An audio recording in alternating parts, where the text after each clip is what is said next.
Hebu subiri kwanza niulize swali kwanza. Hivi mbona loli modo sijui fasheni wengi wao kwa nini wanakuaga wembamba?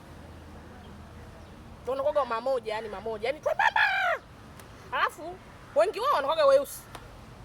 Yaani unakuta kwenye fasheni example kana kanatembea.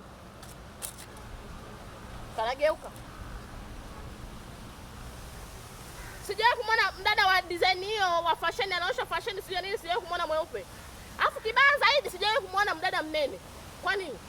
Au nyewe mnaonyesha kwa fashion wadada wanene hamwezi mkashonia nguo zao au?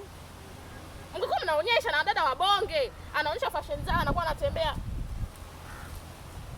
tu.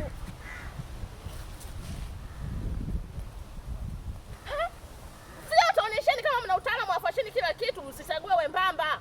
Kwani wembamba ndio wana fashion gani? Wanene nao wana faida. Nikiwemo na mimi.